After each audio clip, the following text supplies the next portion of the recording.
How did a small country, often overlooked and squeezed between two giants, become a powerful example of democracy? Uruguay, nestled between Argentina and Brazil, did not have vast gold mines or towering ancient cities. Its story is not one of dramatic conquest, but of quiet resilience and steady progress. This small nation slowly built a society based on strong values of fairness, equality, and freedom. While its neighbors often faced loud political turmoil and instability, Uruguay followed a different path. It created a unique identity, proving that a country's strength is not measured by its size, but by the strength of its democratic ideals and the well-being of its people. This is the story of how Uruguay became South America's most underrated success story.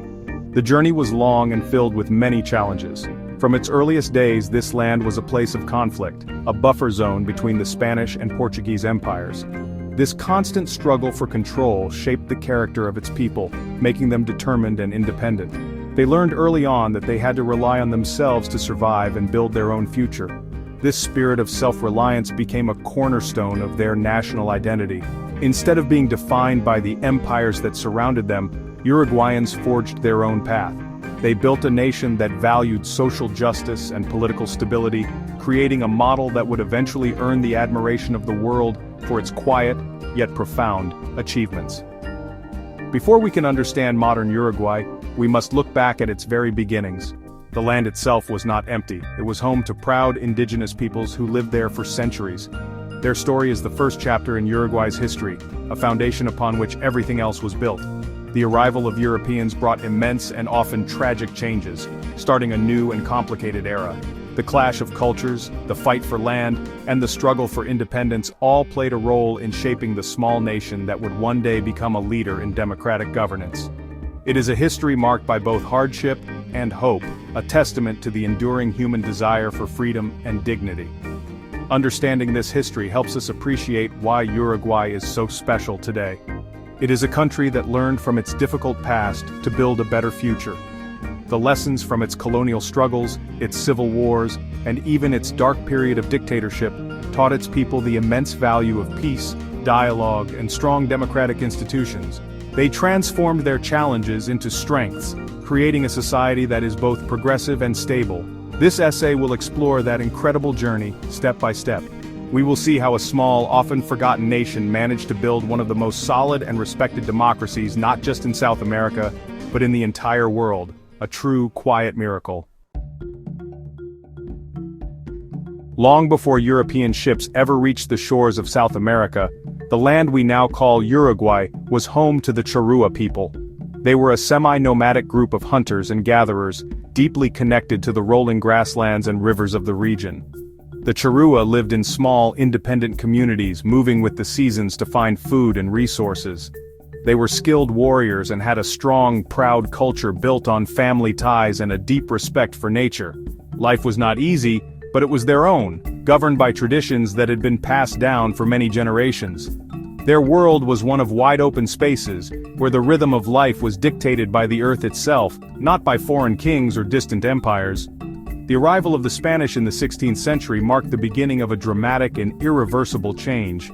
At first, the Spanish did not find the gold or silver they were looking for in this region, so they largely ignored it. This gave the Charrua a bit more time to live their traditional lives compared to other indigenous groups in the Americas. However, the Spanish eventually recognized the strategic importance of the area. It was a buffer zone, a contested territory located directly between the vast Spanish colonies and the expanding Portuguese Empire in Brazil. This geographical position would define Uruguay's destiny for centuries to come, turning it into a battleground for two powerful European rivals. Throughout the 17th and 18th centuries, Spain and Portugal fought fiercely for control of this territory, which was known as the Banda Oriental, or eastern bank of the Uruguay River.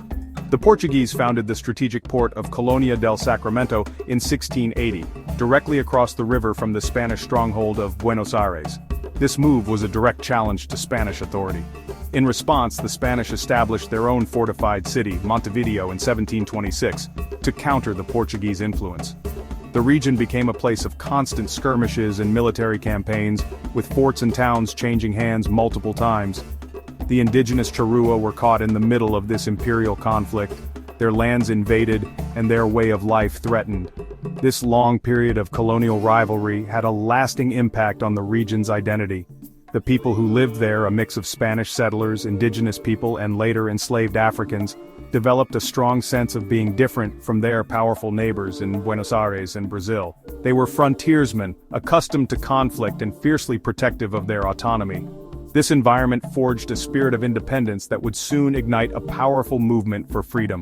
The constant struggle for survival and control of their own land laid the groundwork for the birth of a new nation, one determined to carve out its own destiny, separate from the great empires that had fought over it for so long.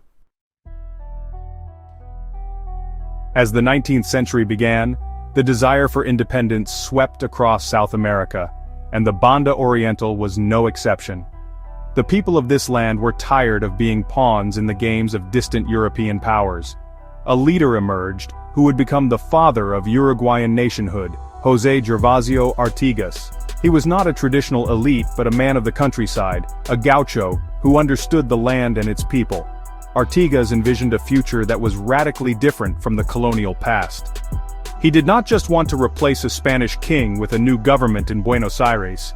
He wanted true autonomy for his people, a federal system where each province could govern itself. Artigas's fight for independence was a long and difficult struggle.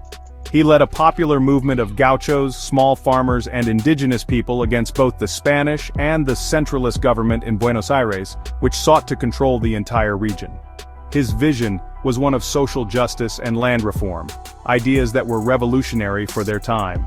He famously led a massive exodus in 1811, where thousands of his followers abandoned their homes and followed him into the wilderness, rather than submit to foreign rule. This event, known as the Oriental Exodus, became a powerful symbol of the Uruguayan people's determination to be free and to define their own destiny on their own terms. Despite his popular support and military skill, Artigas faced overwhelming odds. His dream of a federal league of free provinces was ultimately crushed by a new invasion from Portuguese Brazil in 1816.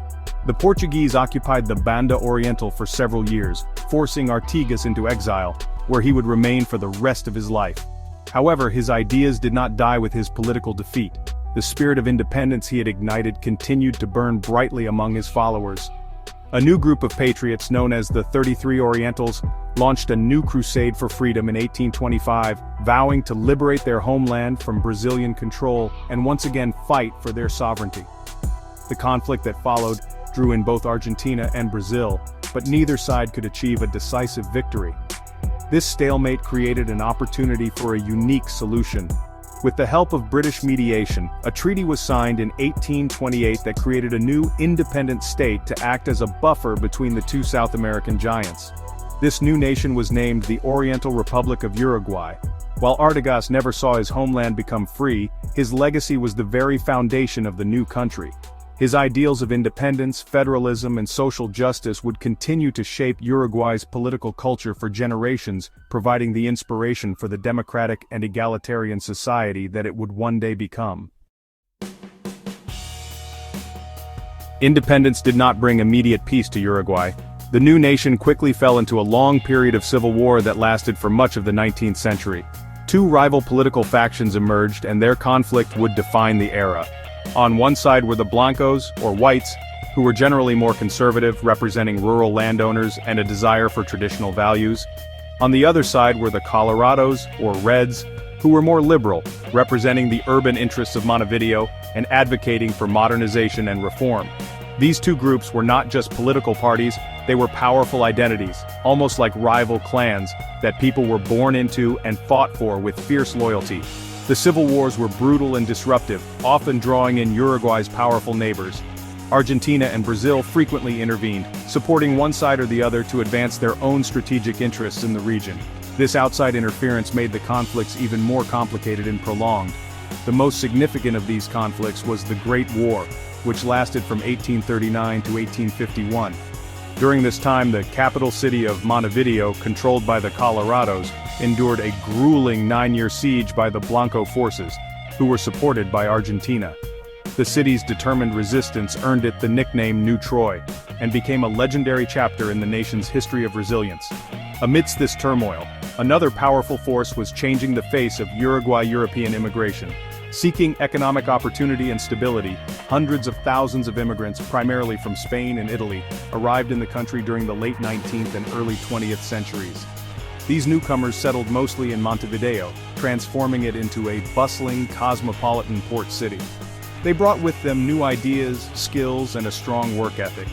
Crucially, most of these immigrants did not have loyalties to either the Blancos or the Colorados. They wanted peace, stability, and a government that would protect their ability to work and prosper, creating a new political force that demanded an end to the endless civil wars. British economic interests also played a significant role during this period. Britain, as the world's dominant industrial power, saw Uruguay as a valuable source of wool and beef and a market for its manufactured goods. British investors financed the construction of railways, utilities, and meatpacking plants, which helped modernize the country's economy. While this economic influence had its own complexities, it also created a powerful incentive for political stability. By the end of the 19th century, the combination of immigrant pressure for peace and the economic need for stability finally began to outweigh the old rivalries, setting the stage for a remarkable transformation from a war-torn nation to a peaceful and progressive society. At the turn of the 20th century, Uruguay entered a period of extraordinary social and political transformation. The era of civil war finally gave way to an era of reform, largely under the leadership of a visionary Colorado president, José Batlle y Ordóñez. Batlle, who served 2 terms in the early 1900s, believed that the state had a responsibility to protect its citizens and ensure a fair and just society. He looked to Europe for inspiration and set out to build a nation that would be a model of progress. His goal was to create a strong welfare state that would reduce social inequality and prevent the kind of conflicts that had plagued Uruguay for so long. Under Battle's leadership, Uruguay adopted a stunning series of progressive reforms that were far ahead of their time, not just in South America but in most of the world. The government introduced an 8-hour workday, a minimum wage, and compensation for workplace accidents. It established old age pensions and unemployment benefits, creating a safety net for workers and the poor. These labor laws were revolutionary, giving ordinary people a level of protection and security that was almost unheard of.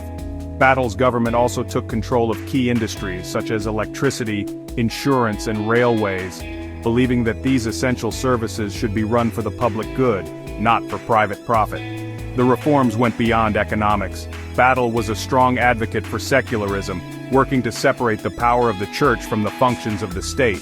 He promoted public education, making it free and accessible to all children, which greatly increased literacy rates and social mobility.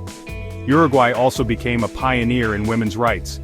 In 1913, it became the first country in Latin America to legalize divorce, and it granted women the right to vote in 1927, years before many European nations did. These policies created a society that was remarkably open, tolerant, and egalitarian for its time, fostering a culture of civic responsibility and social solidarity. Because of these groundbreaking social and economic policies, Uruguay earned the nickname, the Switzerland of South America. It was seen as a beacon of stability, democracy, and social justice in a continent often troubled by political upheaval and extreme inequality. The country had successfully built a strong middle class and some of the most robust democratic institutions in the hemisphere. This golden age of reform established a deep-seated belief in the value of democracy, social welfare, and the rule of law. These values became a core part of the national identity, a legacy that would be severely tested but would ultimately prove strong enough to endure even the darkest of times. The prosperity and stability that defined Uruguay's golden age began to fade in the mid-20th century. Economic stagnation, combined with growing social unrest and political polarization, created a climate of crisis. A left-wing urban guerrilla group known as the Tupamaros emerged, carrying out kidnappings and attacks to challenge the state.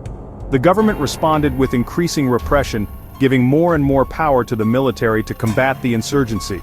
This cycle of violence and fear eroded Uruguay's democratic foundations. The very institutions that had made the country a model of freedom were slowly being dismantled from within, paving the way for a tragic break from its democratic tradition.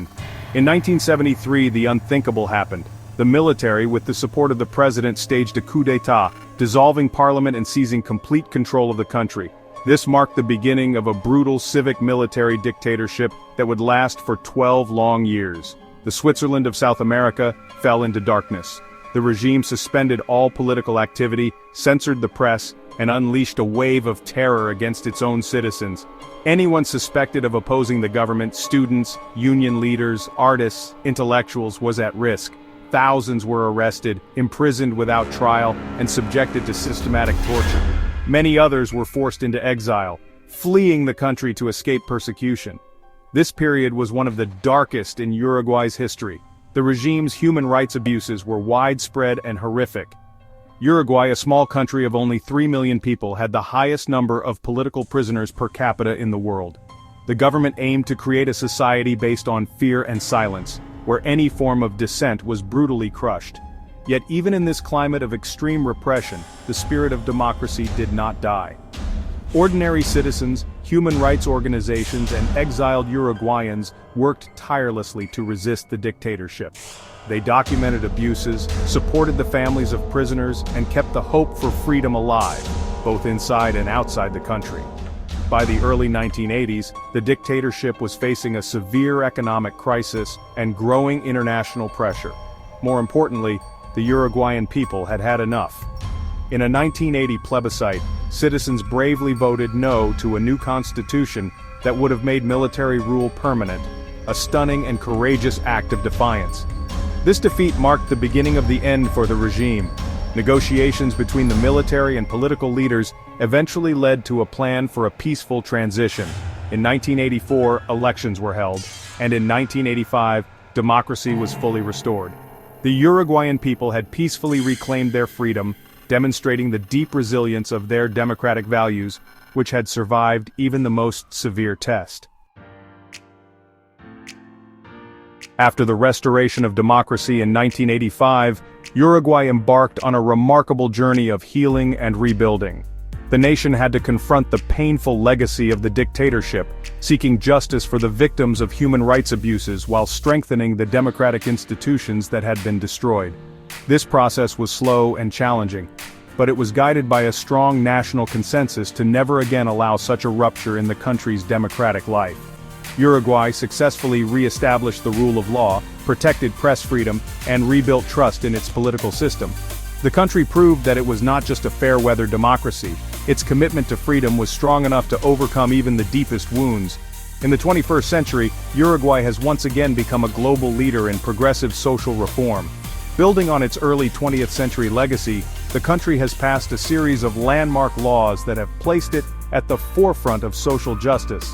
It legalized same-sex marriage, adopted one of the world's most comprehensive tobacco control laws, and became the first country in the world to fully legalize and regulate the production and sale of cannabis. These policies reflect a society that is tolerant, forward-thinking, and committed to individual liberties and public health. This modern wave of progress has been accompanied by a period of sustained economic growth and a significant reduction in poverty and inequality. Uruguay's political culture has also earned international admiration, thanks in part to leaders like José Pepe Mujica. As president from 2010 to 2015, Mujica became known as the world's poorest president for his incredibly humble lifestyle, donating most of his salary and living on a small farm. His simple way of life and his profound reflections on consumerism, happiness, and social responsibility captured the world's attention. Mujica became a symbol of a different kind of politics, one based on integrity, humility, and a genuine commitment to the common good. He embodied the unpretentious, people-focused spirit that has come to define modern Uruguayan democracy. Today, Uruguay stands as a powerful testament to the idea that small nations can have a huge impact. It consistently ranks as one of the most democratic, least corrupt, and most peaceful countries in Latin America. Its stable economy, strong social safety net, and respect for human rights make it an exception in a world often marked by political instability and social division. Uruguay's story is one of quiet triumph. It shows how a nation, through resilience, a commitment to social justice, and a deep-seated belief in democratic principles, can overcome a history of conflict and adversity. It proves, without a doubt, that a country's greatness is measured not by its size or power, but by its unwavering dedication to freedom, justice, and a better life for all its people.